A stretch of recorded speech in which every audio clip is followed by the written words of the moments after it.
Podemos imaginar um gás como sendo constituído por um grande número de moléculas. Essas moléculas elas guardam grandes distâncias entre si, enquanto que os sólidos e os líquidos consistem de átomos e moléculas intimamente unidos. As moléculas do gás se movimentam como balas. Essas moléculas colidem com as paredes do recipiente, exercendo uma pressão momentânea. Essa sucessão de choques momentâneos é a pressão que empurra as paredes do recipiente onde o gás está contido. Vamos entender alguns conceitos sobre os gases. A quantidade de suas moléculas é informada pelo número de mols. Cada mol equivale a 6,02 vezes 10 elevado a 23 da determinada molécula. Esse número também é chamado número de Avogadro e é representado pelas letras Na maiúsculas. O número de mols pode ser calculado dividindo-se a massa da amostra pela massa molar, que é informado na tabela periódica. Já para se caracterizar um gás, é necessário entender e saber trabalhar com 3 grandezas que são importantíssimas para ele: a sua temperatura, o seu volume e a sua pressão. A temperatura de um gás mede o nível de agitação das partículas dele, átomos ou moléculas. A unidade usada para essa grandeza no sistema internacional é o Kelvin, representado pela letra K maiúscula. O volume é a medida do espaço tridimensional ocupado pelo gás. A sua unidade no SI é o metro cúbico, mas algumas vezes o litro será utilizado. O volume de um gás sempre será igual ao volume do recipiente ocupado por ele. A pressão é a medida da força aplicada pelo gás em cada metro quadrado das paredes do recipiente ocupado pelo mesmo.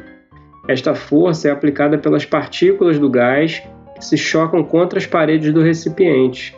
A unidade no SI é o Newton por metro quadrado, mas outra unidade também utilizada é a atmosfera. Dizemos que um gás sofreu uma transformação quando ele passa de um estado para o outro, ou seja, quando as suas variáveis de estado são modificadas. De especial interesse são as transformações isotérmica, isobárica ou isométrica. Quando a pressão permanece constante, o volume de um gás é diretamente proporcional à temperatura absoluta. Dizemos então que esta é uma transformação isobárica ou isopiésica. Quando o volume permanece constante, a pressão de um gás é diretamente proporcional à temperatura absoluta dele. Dizemos então que esta é uma transformação isométrica, isovolumétrica ou isocórica. Veja uma das figuras apresentadas na última aula e observe este fenômeno. Quando a temperatura permanece constante, o volume de um gás é inversamente proporcional à pressão. Dizemos então que esta é uma transformação isotérmica. E a curva representada no gráfico é chamada de curva isoterma.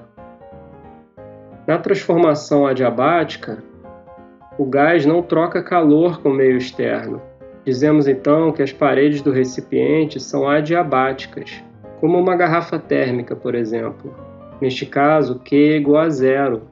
O produto pressão vezes volume elevado ao coeficiente de Poisson é constante.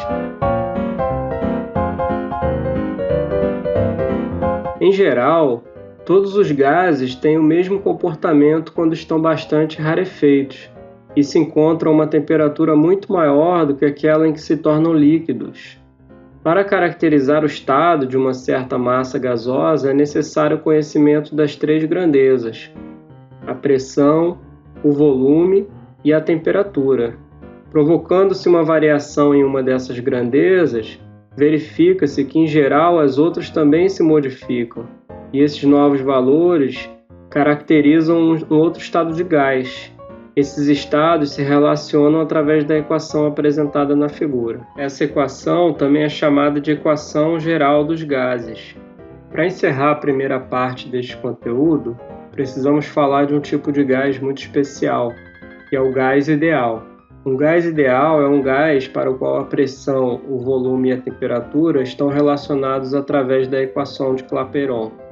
A equação de Clapeyron pode aparecer de 2 maneiras diferentes: PV igual a nRT, onde P é a pressão, V é o volume, N é o número de mols, R é a constante universal dos gases, que vale 8,31 Joule por mol por Kelvin, e T é a temperatura absoluta, ou PV igual a N maiúsculo KT, onde N maiúsculo é o número de partículas, que é dado pelo número de mols vezes o número de Avogadro, falado no início da aula.